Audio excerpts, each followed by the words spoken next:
Well, since I've been speaking, I'm Thea Bell with Friendly Area Neighbors. Hello. Carlos, you're next.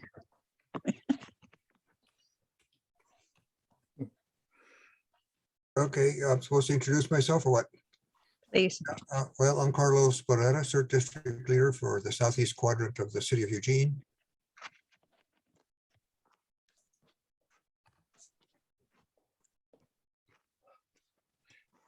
Jim, up there in the corner. On my screen, you're next, so go ahead. Oh, okay. I'm Jim Davis in the Northeast District of Eugene, Harlow Neighborhood Association. Let's jog down to Lena there. Hi, I'm Lena Houston Davison, Southeast District 2 in the Friendly Area Neighborhood. And Andy? Andy, did you introduce yourself? You did, didn't you? No. Let's go ahead and unmute. Oh, there we go. That was my brother Jim that introduced himself. My name is Andy Davis, and I am in the Northeast Neighbors, Northeast District of Eugene. Mayor? Hi, I'm Mayor Sipple. I'm in the Friendly Neighborhood also. And Dan Solitz. Dan Solis, Jefferson West Side Neighborhood. Catherine. Catherine Zuno. I am the Senior Program Coordinator with the City of Eugene and the CERT contact. John down there on the bottom of my screen. Talk to us. If you're there. Please.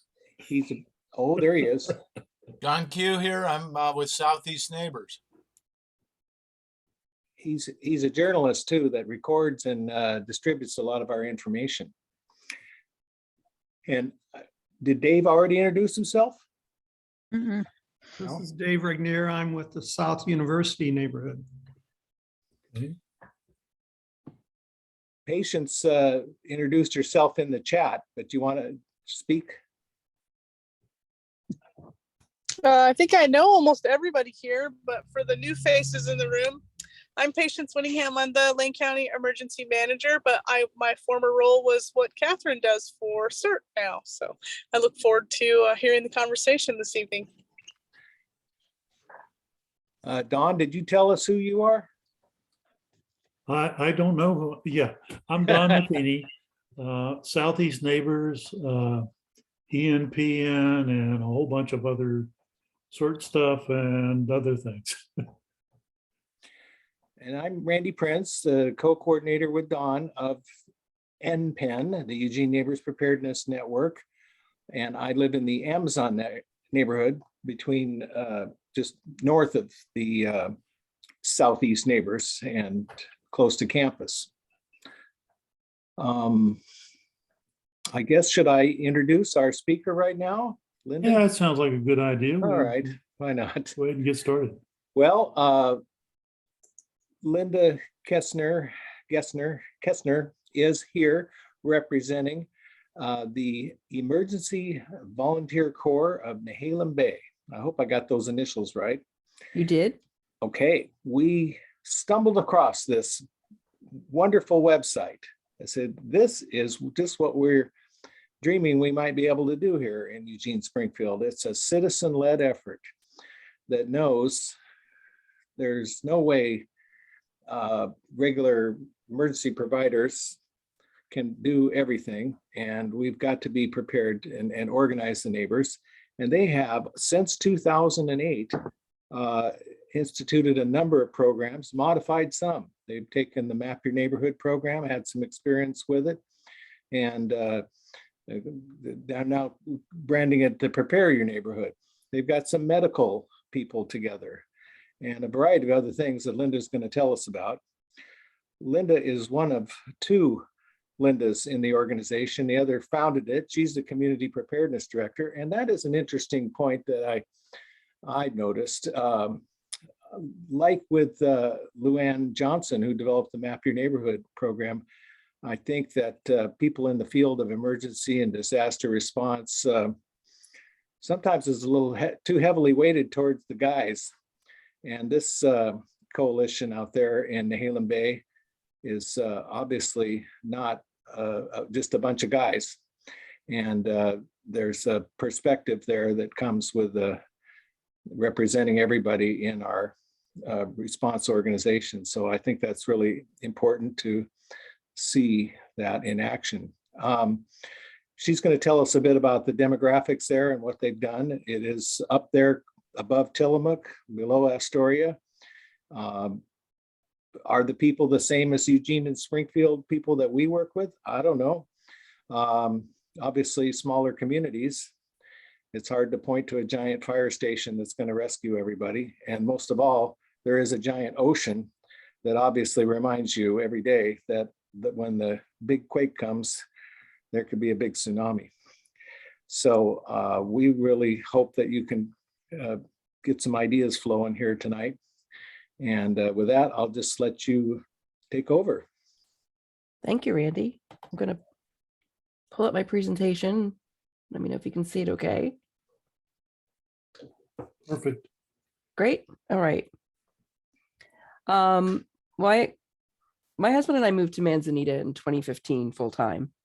We had lived in Portland for a good 20 years before that, and we sort of vaguely knew that we should get a house outside of the tsunami zone.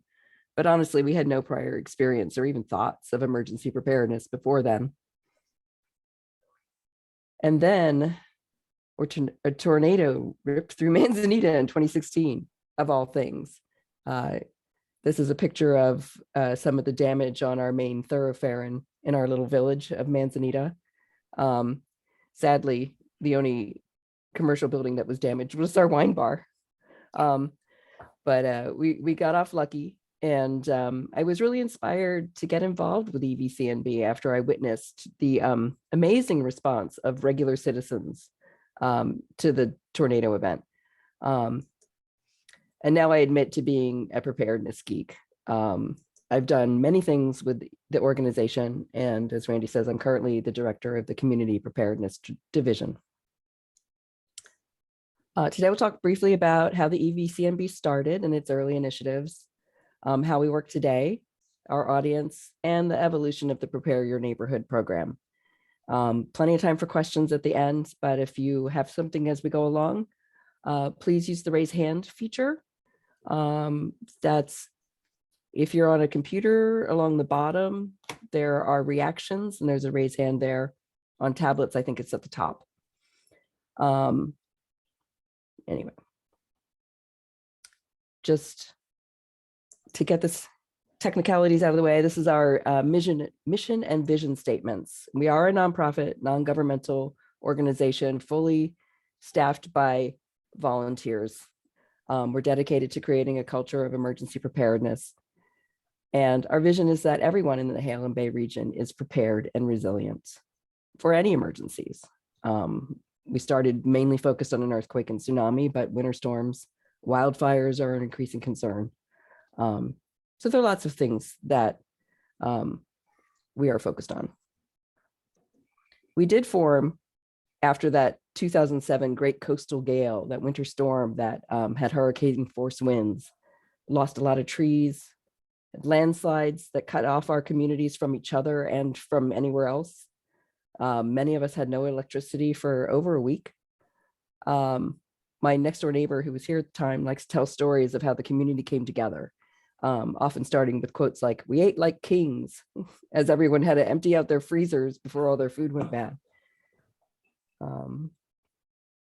Our fire and police chief was in our emergency operations center for over 36 hours straight with absolutely no support, while literally across the street, there were people who wanted to help, but didn't know how. So our community didn't have a way to work together or to support our emergency responders. The organized response to that tornado just 8 years later was a very proud moment for EVCNB leadership to show how far we had come. And as Randy said, in early 2008, a group of citizens held a community meeting with close to 100 people attending. We did identify that Map Your Neighborhood program in Washington State, and the community really took hold of the idea. Our neighborhood teams began, and that really was the foundation of everything that supported EVCNB's growth. A couple of other early initiatives that are still with us today. We realized really early on how important emergency communication would be. And General Mobile Radio Service, or GMRS, used for short distance two-way communication, was brought in to allow neighbors to talk to each other. We also have some very active ham radio operators who brought in repeaters, which are a piece of equipment that broadcasts signals more widely than a general mobile radio service radios can. And we can communicate across the entire Nahalem Bay region and beyond. In 2011, someone identified a very inexpensive radio that could handle both GMRS and ham communication. Literally, it's yellow in color, and our yellow radio program was born. And that is the name of the program that teaches neighbors how to communicate with each other over a radio. We now have over 100 ham radio operators, and yellow radio users participate in our weekly practice nets, and they're improving their radio protocol skills. We had our check-in tonight at 6. We do have an active medical reserve corps and community emergency response team in the Nahalem Bay region, but they exist here solely because of the sponsorship of EVCMB. I understand this is not typical, but the agencies that would normally sponsor MRC and CERT in Tillamook County were either unable or unwilling to do so at the time. MRC and CERT in Nahalem Bay played a critically important role in the fight to vaccinate Tillamook County. And this has actually led to discussions about our county health authority playing a more meaningful role in sponsoring the MRC program and expanding it beyond the Nahalem Bay into the county. And other county CERT teams are talking with us to find ways to work together and to support each other. We have a pretty active shelter strategy that started with the Red Cross in 2008, and big volunteer teams that are learning how to operate shelters and warming centers in each of the villages in the Nahalem Bay region. This is a lot to look at, so you don't have to focus too much on the details. But after a sustainability study and a lot of work, EVCMB reorganized into the structure we have today, starting in January of 2021. We have 4 functional divisions.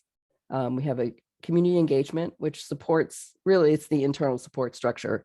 It promotes EVCMB to the community via outreach, doing fundraising, and supporting all the technical tools that we need to do our work. The community preparedness division promotes personal, household, and neighborhood preparedness and resilience, with a Prepare Your Neighborhood program focusing on organized neighborhoods, community training classes for personal preparedness, and emergency supplies like Go Bag pop-up stores. Our emergency communications division fosters a multifaceted approach with GMRS and ham radio, so our community can respond promptly, accurately, and confidently in any emergency situation. And our emergency response team includes our CERTs and MRC and shelters, and we are training volunteers to be effective support to emergency responders when they need to be activated by a responsible agency. Our area in the Nahalem Bay region does have 3 cities and a large part of unincorporated North Tillamook County, which means for us that we have 4 governmental agencies to engage with and educate about their responsibilities for emergency response and mass care. This is kind of a new thing for them to really think about seriously. Manzanita and Neocani areas to the north are generally wealthier. Retirees have more time and funds to put towards preparedness. The other areas are more working people and younger families with correspondingly less time and funds. And we've had greater successes in some areas than others in response to that economic disparity. It's also a vacation destination. We have only about 25% full-time population in Manzanita and Neocani. We have a lot of short-term rentals and loads of unprepared day trippers. in their flip-flops with no go bags. So we did start in 2008 with the Map Your Neighborhood program, but it became apparent that in our area, it was just not a sustainable program because it was focused on every block having a captain. And that left a lot of blocks and a lot of large areas with no leadership at all. So the Prepare Your Neighborhood program replaced Map Your Neighborhood for us in 2017 as a way to organize larger neighborhoods. It's a program that focuses on neighbors helping neighbors. It provides organizational structure, coaching, and mentoring to form and develop new clusters and new neighborhoods, take essential steps towards personal and cluster preparedness, and establish neighborhood gathering sites. I'll talk about those a bit more later. Here's a map of our area, and you will see where we have organized clusters in each of these bubbles, and you'll see Neocani and Manzanita are pretty darn well covered. And this is a place that has a homeowners association.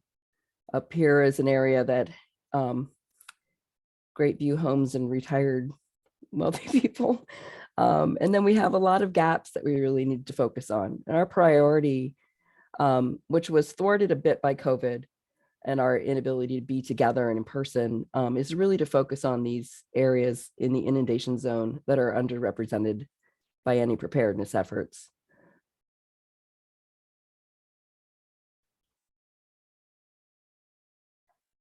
The Prepare Your Neighborhood program is a little unique within EVCNB. It is a program of EVCNB, but clusters are independently organized neighborhood groups. It could be under a homeowners association or some other structure that matches the local community's funding or existing social networks. Clusters are really grassroots neighborhood groups who train, plan, and share resources in the name of emergency preparedness. They range from 50 to 300 homes, and they organize their own leadership structure, however best fits their neighborhood. We have some that are sort of a board model, a team, some that have like an executive director model with one person who sort of manages area captains, whatever fits their model. We let them do what they need to do. They do their own fundraising for their emergency supply caches. The PYN program supports cluster leadership through regular meetings. We offer coaching and mentoring to newly forming clusters, document best practices, and we provide training. Experts like FEMA have found that communities who know one another fare significantly better during and rebuilding from a disaster, and clusters build this supportive community. They prepare for self-sufficiency by promoting personal preparedness and neighborhood readiness.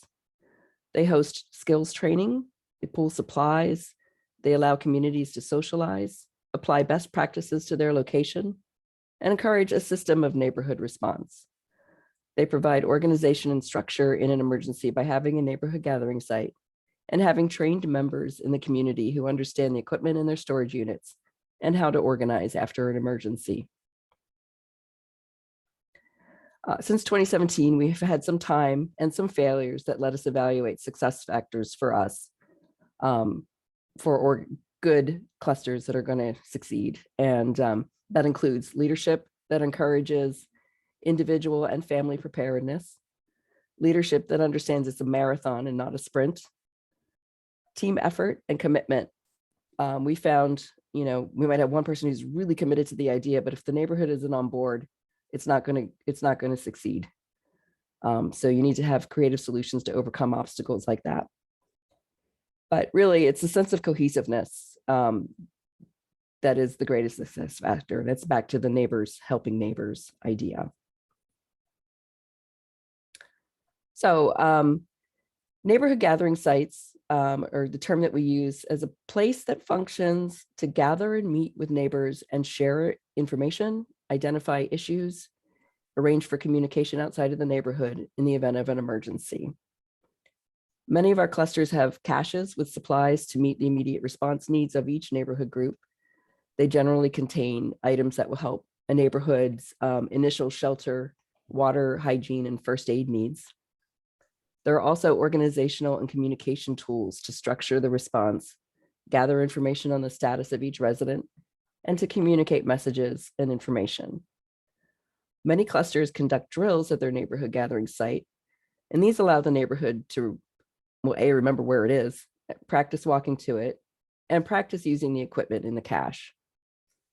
For us, we've seen that the neighborhood gathering site is one of the top galvanizing factors that enhances and increases neighbor participation in the cluster.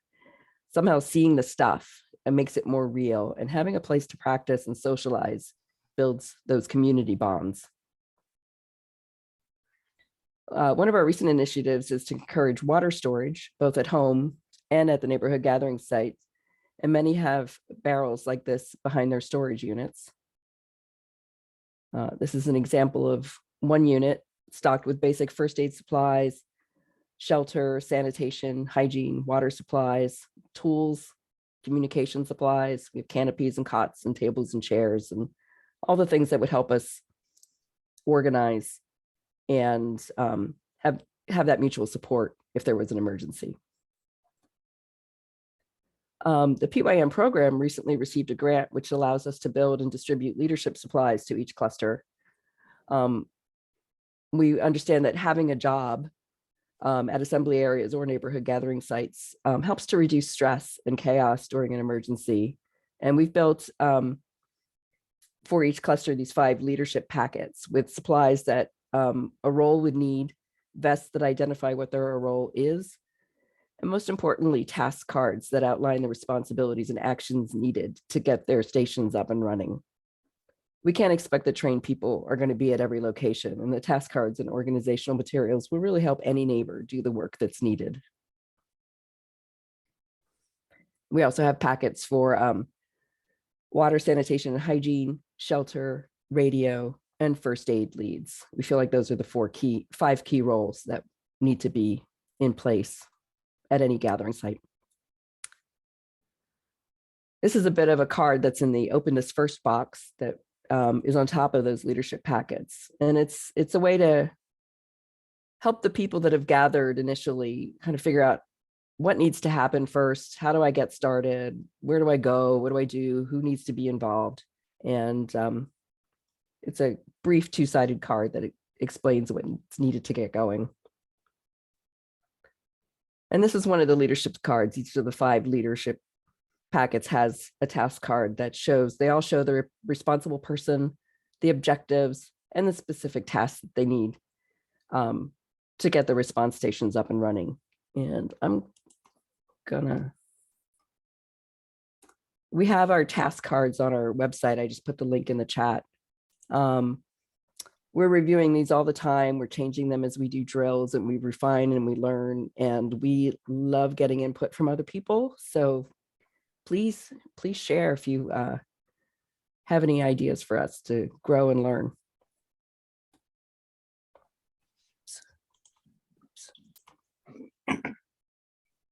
All right, so to wrap up, while clusters are independently operated, they are organized and affiliated with the Emergency Volunteer Corps of Nahalem Bay, and each needs the other. Clusters are truly the backbone of EVCMB's mission. Organized neighborhoods can promote personal preparedness. We have 3 key metrics that we track. Do you have a go bag? Do you have a disaster communication plan? And do you know your routes to safety? And that's becoming more important for wildfire, not just tsunami evacuation. We promote neighborhood resiliency with neighborhood gathering sites, that mutual support and supplies. They serve as neighborhood emergency communication hubs, and they relieve the burden on mass care sites by being prepared to be self-sufficient. We like to say that you're only as prepared as your least prepared neighbor, and clusters are EVCMB's most essential advocates for preparedness. On the flip side, EVCMB supports clusters by offering training classes. We currently have classes on water, sanitation, hygiene, go bags, yellow radio, camping at home, food planning, and we also have CERT training. Our trainers are always happy to speak at cluster meetings to present special versions of their classes.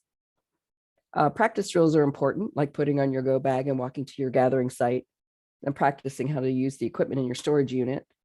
PYN has helps to develop effective drills, and we have observed the drills to document ways that the cluster and our drills can improve.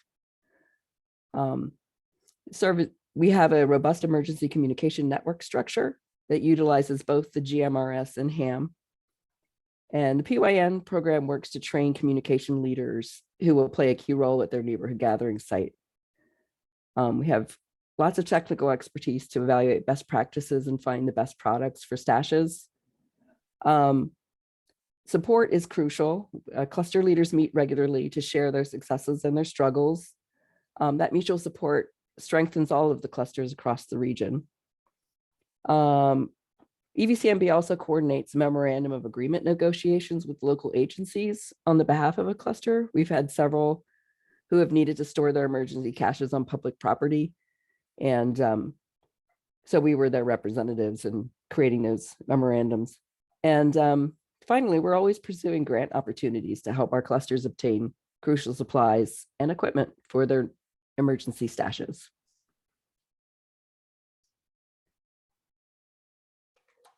That's time for questions. We will live up to our advertising. We'd like to hear from Patience Winningham, the emergency director, with her response question. And you may ask more than one question, because fortunately we have enough time tonight to get to everybody's question. So we would like to hear what Patience, what would you like to know, or what's your thoughts on? Yeah, I think this is great, Linda. Thank you for coming to our community to share this information. I spent a lot of time with Carlos and Randy early on in my career, pounding my head against the wall with the Map Your Neighborhood program and how can we do it better, and the block captain model. And you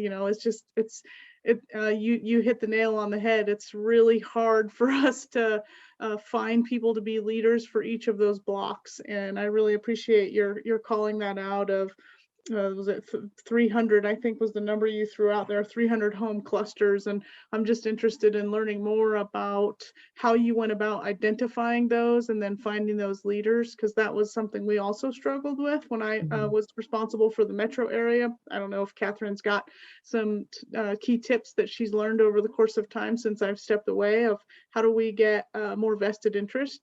But now that I'm more in the rural area and looking at the unincorporated and wildfire risk and the wildland urban interface, and working with a very displaced population, one of the things that was outlined before me in my mitigation plan, my predecessor had called out specifically in the natural hazard mitigation plan, working with our community centers and granges to build lighthouse facilities such as the caches you were talking about with volunteers.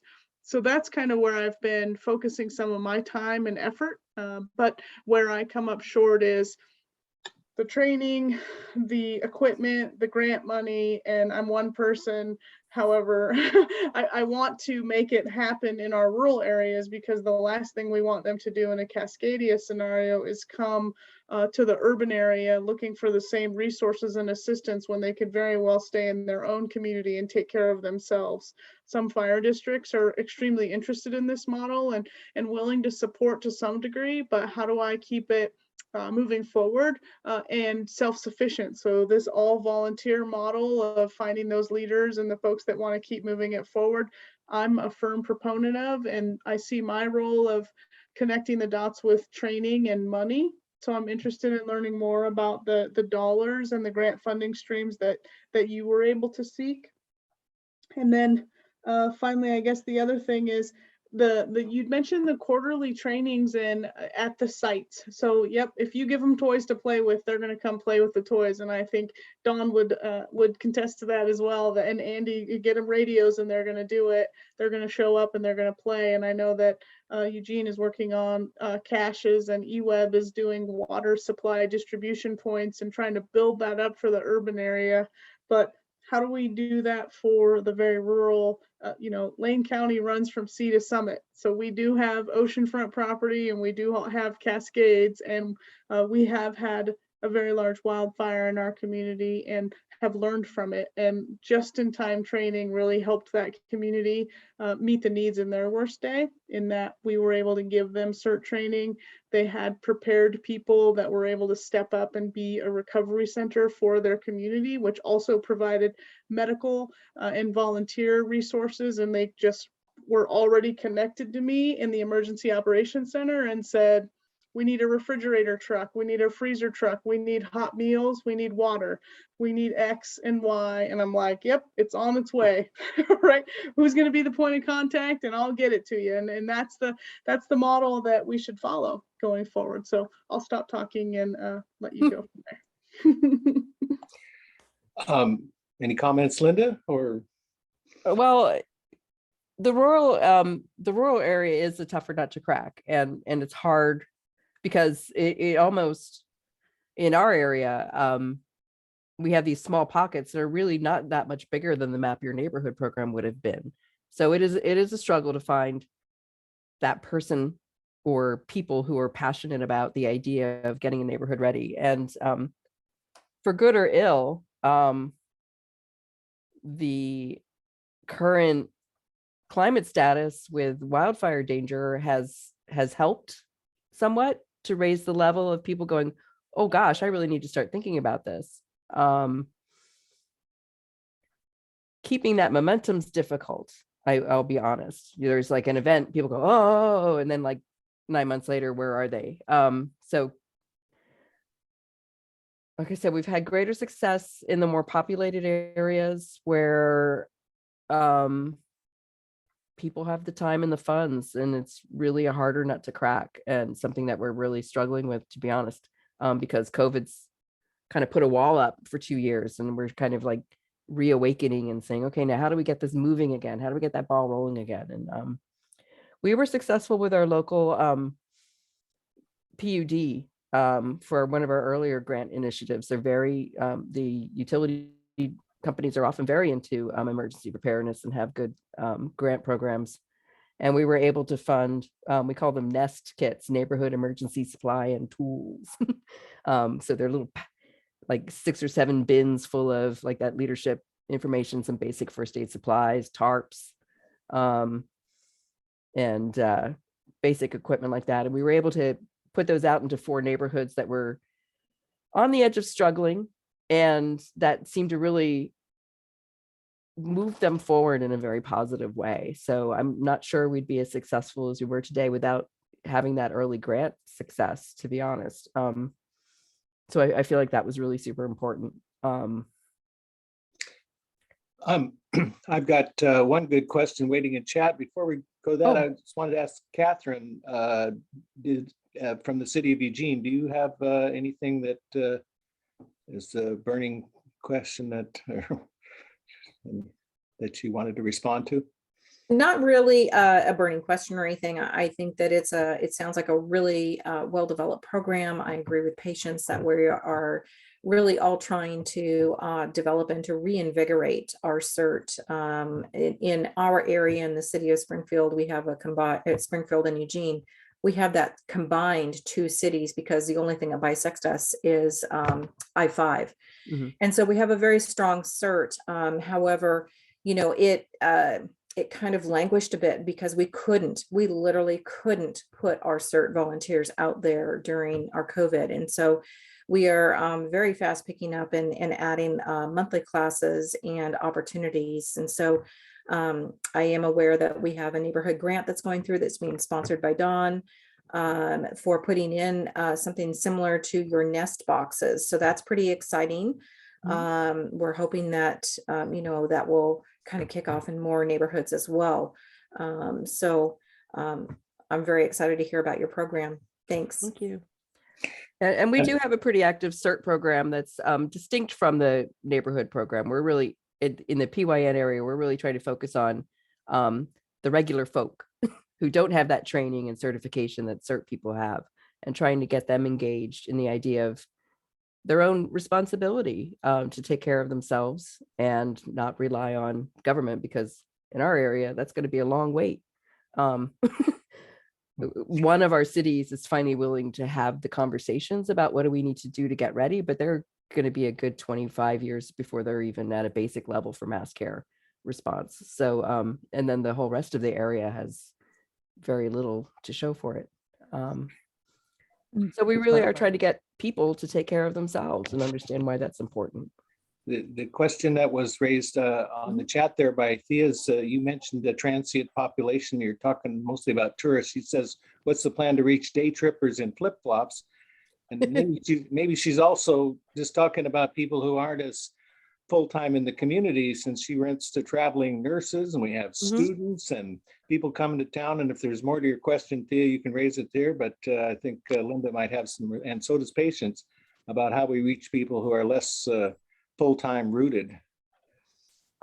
We are starting to see some successes with our part-time homeowners, especially in Manzanita, where we have a more organized. Actually, Manzanita and Neocony are the only two areas that allow short-term rentals. The other communities don't. So I would say about 17% of our homes are short-term rentals, and the rest are 25% are full-time, and the rest are part-time homeowners who might be here half a year, might be here 1 week, a quarter. And we've seen various levels of success depending on how often they come to visit. But the message is getting out there. We're also,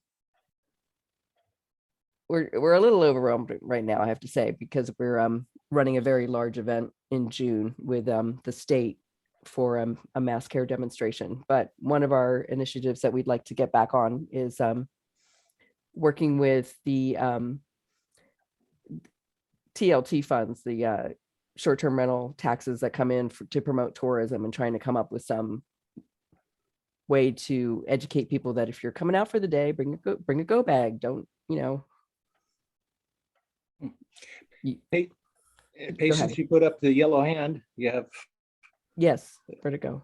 I was just going to add, Linda made a really good point in that early on they were able to take advantage of utility dollars, grant funding opportunities. And now that the Public Utility Commission has instituted a new requirement for all utilities to have a mitigation plan in place and start thinking about and preparing for public safety power shutoff protocols in the state of Oregon, that may be an opportunity for us to lean in on the utilities a little bit more and ask them about their plans for preparing the community for power outages and leverage grant funding opportunities for these emergency supply caches, if you will, to prepare for power outages.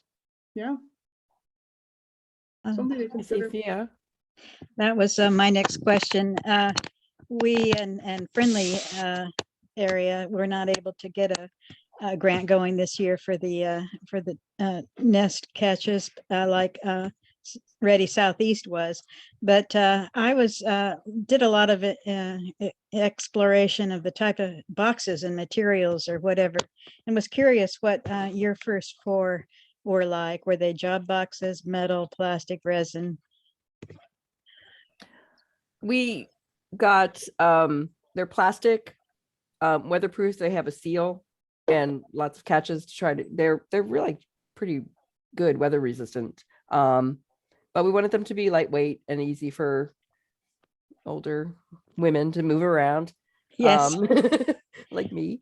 And so yeah, they're a good size. They all stack, so they're pretty sturdy when we have about 4 or 5 high. And I'm happy to share any particular details you're interested in as far as what we that have would be in that. great. Yeah, Sure. I was really impressed with your nest, contents and how you had it all labeled and everything. I hadn't even gotten that far ourselves in planning. So this has been wonderful. I can't believe you've been doing this in 2008 and we haven't even heard of you. This is great for you to come share. Thank you. Thank you. And again, really, it's the other Linda Kay, who is Wow. the founder and Energizer Bunny, who just made this happen. And I guess we're having our 15-year anniversary next year. So Unbelievable. for us. Congratulations. I'm just really happy to be involved. Let me ask a question of the rest of you, such as John, you might have that as, suppose you want to set up your regular neighbor like me, and you want to set up one of these clusters like she's outlined for us with those functions. How well you think you'd go at finding people that could carry that out responsibly? Or do you have any questions about that? And John, do you have a response to that question? No, I was just going to say, I was initially inspired by Carlos. I think he spoke at the City Club like 5 or 6 years ago, and he had mentioned, he said, the first thing you got to do is sit down with your family and say, are we going to stay here or not after the event? And once you commit to that, then you start figuring out what you'll need. And I believe Carlos put in job boxes, not in his home, but on the corners of his property in case the home collapsed. It would be out in the open where he could get to it. So I just wanted to recognize Carlos has been talking about this for years. Thank you. Anybody else have a reaction to my question of y'all? Don does maybe, or Yeah, I was noticing those supply catches were in a rather large shed. And how do you get people to donate the land or the shed, or how do you get a shed put up somewhere that people can get to? Is it on private property, public property? How did you do that? It's a mix. We have 12 active neighborhood groups at this time. 3 of them are on public property. Mine is one of them. We just have a really good working relationship with the emergency manager in Manzanita, and it's a big priority for him. And one of the best places in my neighborhood was an unimproved right of way, and they were willing to give us the space to put our shed up. But then we have to promise to keep the area clear and clean, and so it's a good working relationship. And the others are those that all of the residents live in the inundation zone, so they can't put it on anyone's personal property because it'll be gone after a tsunami. So they've had to find other locations, working either with the county or the city to locate their storage unit in a safe place. But most of them are on private property, and some of them are in walkout basements, some of them are in sheds. One of them had the misfortune of being hit by the second tornado that hit the area, but it was fine because it was a plastic shed and they were able to gather everything up and put it all back together again. But it's a mix, and finding someone who's willing to put the cash on their property takes a special person. And you have to think about, well, if they decide to move, we're going to have to find another place to go. Thank you. Andy Davis, the CERT guy there, you got a response, a question or comment? Just a comment. Eugene, we have a neighborhood in Eugene.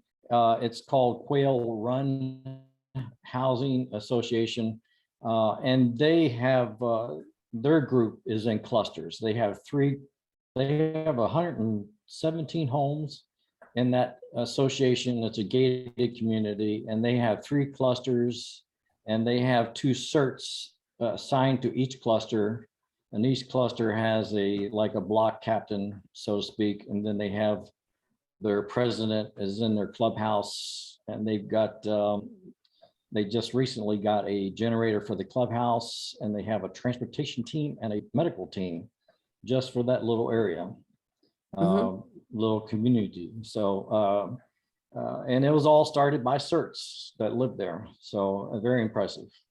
That's great. And I need to tip my hat to our local CERT team, which is doing a lot of similar work that we are in the neighborhoods. But their plan is to develop task cards and structure for the assembly areas around the Nahalem Bay region. So they're going to take a leadership role in the areas where it's probably going to be a lot of people who are displaced or happen to be riding up and down the 101 when something happened. And they're going to have a harder job than the neighborhoods are. And we're glad they're training for that. Linda, let me follow up on Andy's Mhm. comment, because we do have more than one homeowner association areas, and we've had interest from people. I remember going to map your neighborhood in one of those, and what was the role? You said on the map, you had to map a good organization in an area that was a homeowner association. Mhm. What was the relationship to the overall effort? Have they been inspiring the rest of the group, or did they say, look what those people are doing? Were they the good lead or good followers? How did it work out that they got to be such a well-developed program there? Well, we are a very small community, and we will see a lot of the same people and a lot of the same volunteer things. So in that particular case, 3 of the 5 homeowners association board members were also very involved with EVCNB, and were personally committed to the idea of preparedness and getting their neighborhood ready.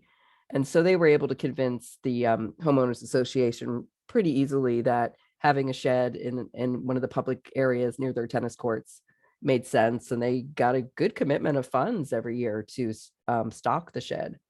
And the rest of us who had no such organization were a little jealous, but we're catching up. So that was a benefit for them. We don't have a lot of homeowners associations in the area, but the two areas have them and are doing pretty well with getting funds from that homeowners association. So it's a good place to lobby for space and funds to build your cache. Don, go ahead. Yeah, I'm interested in the financing, the expenses of these caches. Mhm.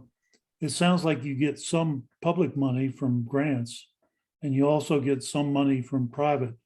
Can you give me an idea of how much of what the percentage of each is? How much is private? How much is public? I would say the majority is private, and it depends on my neighborhood group did a letter. We did a US mailing to our whole neighborhood last fall and just said, hey, if everyone gave $25, we'd have everything we need. And yeah. And we raised over $3,000, and we're able to kind of top off our shed, everything on our wish list. So we were really happy about that. So we did get one of those initial nest kits, which was valued at $1,600, but the rest of it was raised by our own neighborhood, and probably have about $7,000 worth of materials between the shed itself and what's in it. I see Thea's hand up. Yeah. Well, that's really fabulous. In the urban area, we have a lot more constrictive zoning and permitting requirements for actual sheds. So that's why some of us have gone to more of the job boxes or even deck boxes that to spread out more individually and discreetly and property corners away from the house. But I was wondering, I noticed one was a radio kit bag, and we were thinking we would not be able to actually have any electronics in our kits because of freezing and heat and all that. So what is in your radio kit? I'm curious. Oh, you're talking about that radio packet that I showed Yes. earlier? Yeah. Those were, again, just organizational materials. We have a bunch of forms like ICS general message forms, reply forms, and we train people on how to use those properly and what the protocols are to send messages over the radio. We do have a pretty groovy thing that we have a couple of ham geeks who love to tinker, and they've developed something called a solar radio go box, which is inside a Hamo can, and it's pretty weather tight, and it has batteries and things to charge things, and it attaches to solar panels and has a ham radio in it. So there's a link to that on our YouTube channel. I'd be happy to share, but that's great. We've got some, it's pretty cool. Yeah, we've got some hams here too that are doing things like that, and even taking it further to put it in Faraday cage type to prevent it from being affected by an EMP. But that's Yeah. very helpful. That's what we were planning to do. Is it looked like your flow chart was ICS, oriented, and is that something that you also offer training in? Yeah, we actually just had a full day ICS training and drill class yesterday for our certs, and then it apparently went very well, despite it pouring rain right when the drill started. But that's going to be what happens, right? In the Northwest.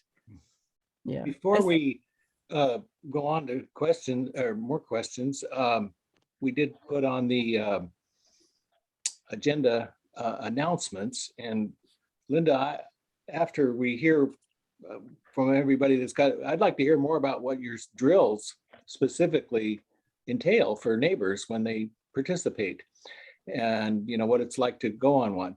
Because our number one announcement right now is that if you don't remember, Sunday is the day that the Bend organization, Pathfinder EX, is holding its drill for search and rescue type of operation at Alton Baker Park at 10 o'clock. And Don, do you think they still had some spots left out of the 100? They might.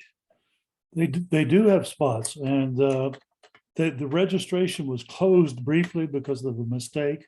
They've opened it back up, and you can register up to Saturday night, I think now.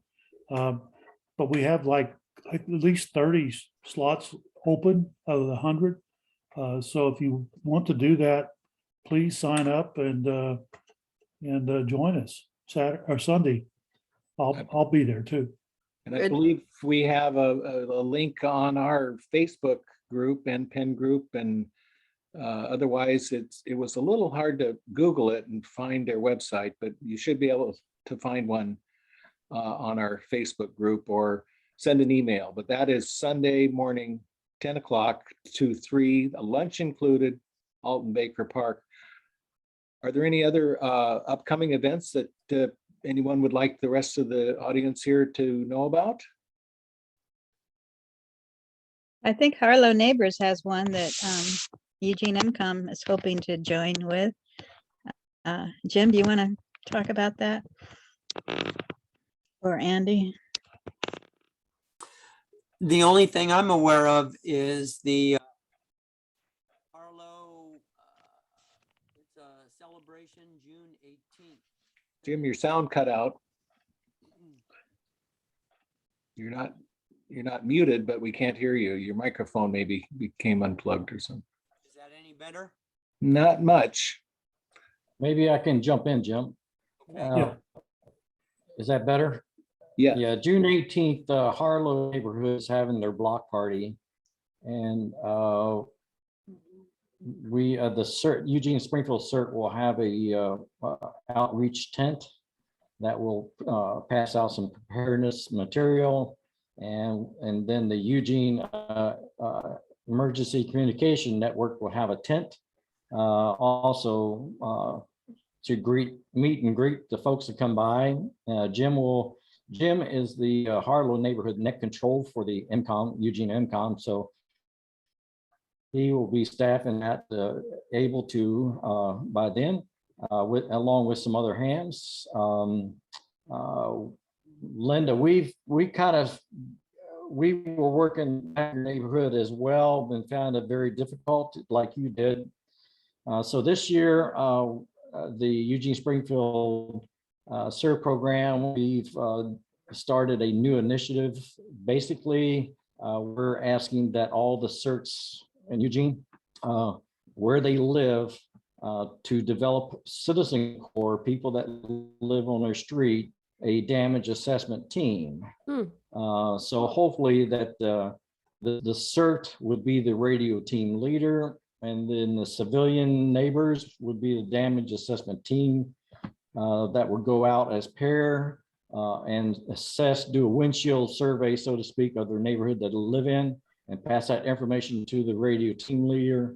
And then that radio team leader will pass it to the neighborhood ham that's by, and then on up to the neighborhood net control, and then to the district net control to EOC.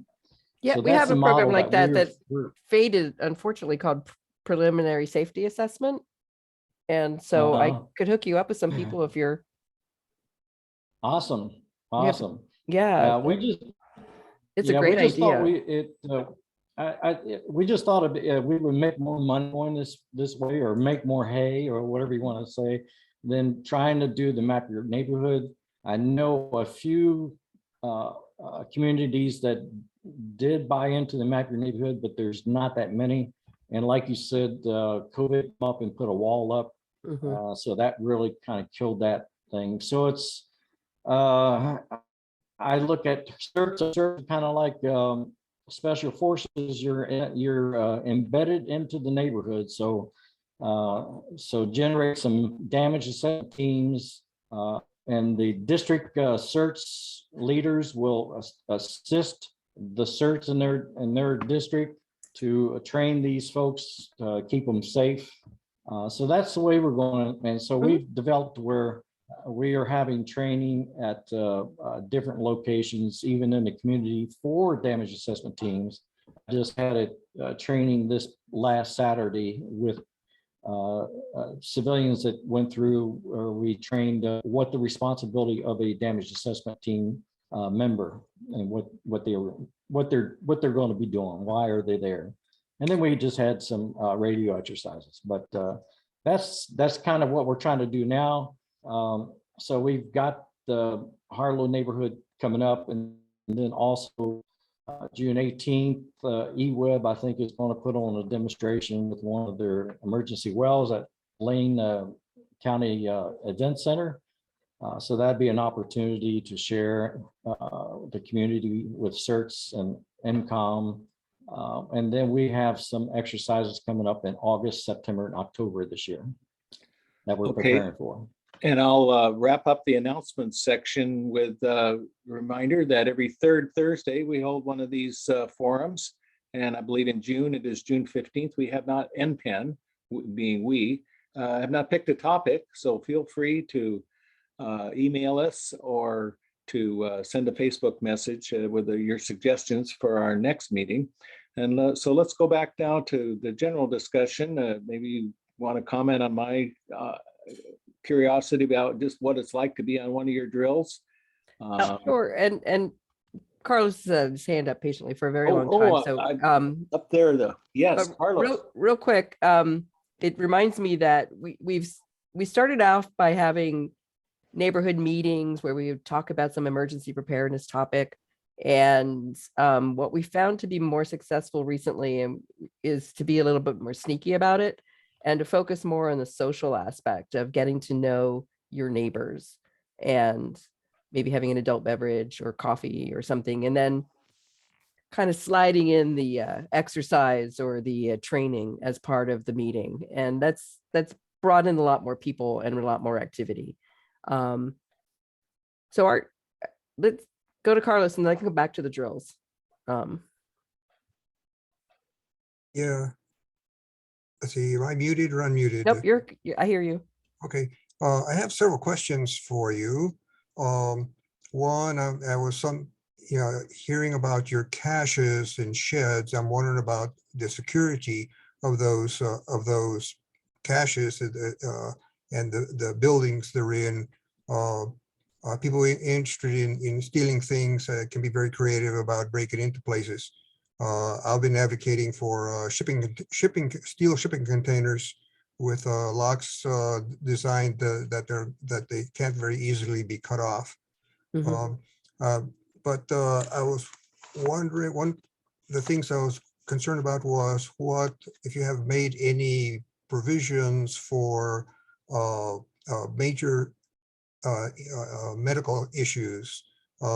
I imagine that in the event of a major disaster like the Cascadia event, there are going to be people with major injuries. And I don't know if you have a hospital in your area or not. Even if you do, it may not be operational. And so I'm wondering if any thought has been given to trying to establish an alternate medical facility where people can be assessed and stabilized pending evacuation. Since the state is estimating that the coastal communities will be essentially cut off by land routes, that the only access will be by helicopter or by boat. It seems like it may be a while before people can be evacuated, and so stabilizing them so that they can survive until they're removed. It seems like it might be an important issue. I was also wondering if you have caches of emergency equipment such for search and rescue, such as shovels and picks, and perhaps some equipment for moving heavy objects like trees that may have fallen into the roadway or stuff like that. So to answer your first question, I know that our Medical Reserve Corps is doing a lot of work in that regard. They have gotten funding to build emergency medical go kits. I'm not really very involved with that part of the organization, but I'd be happy to give you the name of the leader of our MRC team. And our president is also a medical doctor. So that's a big focus for them. And I know that our mass care team has been working with the local organizations to try to build up those caches of more heavy equipment and things that are kind of above and beyond what the neighbors would be doing to help themselves. So I'm sort of focused on the neighborhood preparedness and trying to get people to be personally responsible for taking care of themselves and coming together in some way to support each other. But we do have people within EVCMB that are working very hard on those other areas. It's just not me. I'd probably faint if I had to put a Band-Aid on somebody, to be honest. But we do have people that are actively working on those strategies because we are going to be alone. And we do have a Adventist medical clinic and another hospital, and they'll both be gone. They're just not earthquake stable. So we know that that's an issue. And I know that people are working hard on those topics. Jeff, we haven't heard from you yet. Let's and then Thea after that. Yeah, my apologies. I got here late.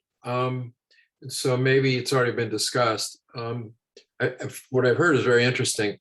A number of years ago, we were talking about having caches at the fire stations. In fact, we'd even worked on having a cache on the south side. We were going to have a key and access to it. I don't know what happened to that, but is anybody doing anything like that, or is that kind of stuff available? I mean, that was better protected and watched over and have to worry about weather affecting locks and things along that line. And by the way, hi, Randy. I haven't seen you in a long time. Yeah, I guess I'm figuring that is Jeff Simmons there, right? Yes. Yeah, it is. I could check my ID, but I'm pretty sure it is. Hey, I was beginning to, that's Dr. Simmons. And Okay. security is a concern for us too. In fact, we've been working over the last year on how to ensure neighborhood supplies when they're not on personal property and covered by a homeowner's insurance policy. And sadly, this is because one of our clusters in the inundation zone lost $7,000 worth of equipment because it was all stolen from the local transfer station. And the agreement we had to protect them wasn't quite finished yet. So anyway, we're working to get them back on their feet, working to figure out insurance to make sure everybody's covered. It's, not the fun part of leading the Prepare Your Neighborhood program, but it's important. The other remarks, I mean, not only looking at fire stations, if that's an option that's available or worth looking at, but the Red Cross has caches also. Mm-hmm. They've had caches for a long time, and this may have already been discussed, so my apologies, but doing what they're doing might be an option as well. Yeah, in our area, the Red Cross has stuff in trailers that are sort of in little. We have trailers here too. Mm-hmm. The LDS also has caches and wonderful supplies, different places. My question was about the yellow radios. Mm-hmm. I don't quite understand how they can be FMRS and FMS and GMRS at the same time. And I just went on the website to dig into that, and I still don't see it. But I really applaud you putting out the public safety emergency frequencies that people can scan to get information. That's been a major goal of mine, to make sure people have access to them. So are you familiar with what brand are these yellow radios that you supply to people? They're Baofeng. They're not very fancy. I think they cost $25. So they're and- Baofeng GMRS. They're not UV5R hams. Well, we use them for ham as well. We have our technical infrastructure team programs them for all the channels that are available. You can't get the ham channels unless you have a license. So I could again point you in the direction of one of those people who knows that stuff. I just know how to press the button and talk. Yeah, could you please? I'd That be would happy to. Yeah, very interesting. I'll put that in the chat right now. We're at 8:06, I see, and patients had to walk her puppies. Mayor says she's got to go now too, but we can go longer. But any of you that need to leave, did you have a question before you do so? No. Well, anybody that has more questions or comments about tonight's presentation? There, Lena, let's hear from you. Hi, I guess I'm unmuted. I'm curious, how many people do you have that are in leadership positions that are doing the training and the support and the administrative stuff and the grant writing? How many of you are there that are doing that? It's a great question. The way we've organized the Prepare Your Neighborhood program specifically is we have a team of 5 people who I call my strategic planning team. And we sort of are focused on building the program and supporting the clusters. And then I have a cluster leadership team, which is one representative from each cluster who kind of has that. We meet 6 times a year to sort of that mutual support, helping each other out with issues that we're having. My particular cluster has its own leadership team that has 5 people on it. And you'll see most of the leadership in all of the clusters is 2 to 5 people who are kind of running the show for their neighborhood. And then how do you recruit for like the different teams for like your medical response team and your sanitation team? Or do you have like job descriptions for that? And how do you entice volunteers to do that? If sometimes it feels like for us, I'm in the friendly area neighborhood, and we've done quite a bit of work with Map Your Neighborhood, and we have quite a few. I mean, I can't remember if we have like 30, and we have quite a few. Our neighborhood's probably about 7,000 people, I think, and we have some areas that are pretty well covered, but and then we have our radio communications, emergency communication team, which is really growing. And we do a monthly drill and practice with that. But it almost seems like the radio people are ending up having to do more. Like we really need like that damage assessment team part of it. And it would be nice to have like a medical part or people that are a little more geared. Not everybody wants to do radio stuff. And there's a variety of skills that could probably be tapped into. And we've done a number of different things to try to recruit. And that's always the challenge. It is a challenge. And it's a challenge. We've had the benefit of having 2 or 3 people that are really good at, we know we kind of have jokes now that there are 3 people that never to look them in the eye, or you're going to be on yet another committee. Yeah. So those people finding those people are really important. I'm not one of them, but I'm not either. I would, like maybe in my dreams, but then there's reality. We used to have 2 people that were amazing for Map Your Neighborhood, and they recruited and they supported and they would help, to people to start their groups and things, and that was really awesome. But and I will be honest that we're struggling a bit because of the effects of COVID and not being able to be in person and generate that enthusiasm and interest in what we do. So it's been harder right now to get people to want to be interested in the topic or to want to participate. but we have a lot of good plans for more public events in the summer, COVID willing. And one of them is going to be this massive drill that we're doing with the State Department of Human Services, which is now heading the emergency management effort. And hopefully we're actually going to do this massive mass care and a medical reserve corps drill where they're going to triage people and coordinate for helicopter pickups and all that jazz. It's a 3-day event. It's going to be hopefully generate a lot of interest and reinvigorate our organization. I'm really impressed with their program, and yeah, just even the packets for the leaders to have available and the card that lay things out, and that's really cool. That's and we are trying to be a little more strategic about defining roles and writing. We have this project going on right now with our volunteer recruiter called Volunteer Pathways, where we're trying to come up with talking points so that people who are bad at asking others will feel more comfortable about saying, we do this and it's kind of cool. I think you have something to offer, and can I count on you to do that? And that's not language I'm comfortable with, but he's really helping to train us to do a better job. And we're starting to see results. So He's got a yellow hand up. yes, hi Thea. Thank you, Linda. I'm curious how much of the original Map Your Neighborhood format and packets that you're actually using for Prepare Your Neighborhood. And we've been considering transitioning since we've been told it's on its way out and into something called Meet Your Neighbor, just to even expand that further. But what do you use? As far as materials? Yes. I will be honest, I moved to the area when we were transitioning, so I wouldn't be able to tell you with certainty what was used before. We've had a preparedness booklet that EVCMB put together, which is kind of how prepared you, and talked about local events that might happen and things you could do to get ready. And the one remnant that I know for certain that we are holding on to is that help OK sign. Okay, good.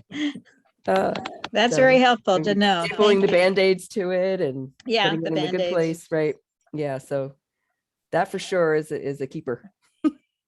We once had a little Boy Scout troop come to one of our meetings, and they all got sent home with a help OK sign and a couple Band-Aids, and I was instructions for the parents. I'm sure they were going, what in the world? That's great. But we should do more of that, actually. Thank you. Sure. It's certainly been tough to, in the era of COVID, to have a program that a lot of the strength is getting everybody crammed together in a real tight quarters and, feeling the energy when the whole problem of spreading a pandemic is too many people and too little air. So if anybody would, and I bought myself a carbon dioxide meter, and I'm pleased to know that the amount of breath building up in my workplace or the Eugene Public Library is just fine, and not so much for airports. But if any of you do want to have a Meet Your Neighbor, a Map Your Neighborhood meeting according to the script, which I'm a big believer in, it's summer and you can do it outside. So this is the time to do it. Otherwise, there's the hybrid option yet to be developed. I've made it on my wish list that I'll get that figured out, how to have people who can participate both virtually and in person. But it is advisable to have good ventilation, and for any kind of communicable disease that's spread through aerosols, just in a few minutes in a car, you reach the level of saturation. And I found even a single person in a 8x10 size bedroom, you'll get the carbon dioxide levels up to the 1,000 parts per million. So outdoors is the best option. And it's think now, because we can't do it in December. There's another hand. You had, Thea, I'm sorry. Okay. What's that, Linda? Oh, I was never answered your question about drills. So I was going to share one thing that we did recently that was really successful and kind of invigorated people who aren't normally participating. Was we combined a Prepare Your Neighborhood and emergency communication drill with a food bank fundraiser, can raiser. Called it a we said we wanted to inundate the food bank with cans. And so we, had people take their go bags and put their food donation in it and walk to their neighborhood gathering site and talk on the radio if they had one to say, I'm on my way, and I dropped off my donation. And that was, it's again, we're trying to come up with creative ways to have that social interaction, do something good, and still practice some skill. And we have other drills where we have people come to the gathering site and activate one of the 5 stations that we have in the shed, like set up the communication center or set up the first aid center, and kind of go through those task cards and make sure that they really make sense and they work. And food is always an important part to get people to show up. Well, it sounds like you've had some pretty good success. People said that was fun. You've got to come with me to the next one. So I'm going to encourage everybody to bring your friends to our next great monthly meeting, and bring your friends to the Sunday drill, which is a team building exercise in Alton Baker Park. If you're not already planning to go, register for it. And I don't know, Thea, if your hand is still up there from before, or you had one last final question for our session. Yes, I do. Part of the reason our Match Your Neighborhood program got bogged down is we got bifurcated into 2 committees, one for the MYNs and one for writing a disaster plan. And I was wondering if your group has had to wade through that effort, or I didn't see it on the website. And they're still trying it in our friendly area, modeling it after Southeast neighbors. But I don't know exactly how valuable that is, and wondering if you've experienced that dilemma, Linda. By disaster plan, what are you? Like it's considered a disaster plan, like an emergency plan, the operations plan that a city or county has. Okay, Each right. neighborhood here, 23 of the neighborhoods in Eugene have been encouraged to adopt their own, and we're still struggling. Okay, yeah, we've let that go. We've supported the cities in writing their disaster plans whenever they have questions, but we let that go to the responsible agencies. We're just too small. You're talking about one neighborhood with 7,000 people, and I think our whole Nahalem Bay region doesn't even have that many people. So. Thank you. And I'm glad the wine bar survived. It was actually the only place open when I was last up there in your county exploring it recently on a camp out. Very, very beautiful place. Thank you. I guess it's time for us to all visit our own wine bars at this time. And so I want to thank everybody for attending tonight, and I want to especially thank Linda for engaging with us with just a call from strangers, and really appreciate hearing how you're doing, and makes me want to come look at your turf up there and see what has made people to get inspired to be part of it, in spite of the fact that life seems pretty good up there. It's a beautiful It's not bad. No. Yeah. Okay. Well, thank you, Randy and Don, for coordinating all of this. I enjoyed it. Nice to meet you all. Okay. Well, good night, everyone. Then I think we're done. Thank you. Thank you very much.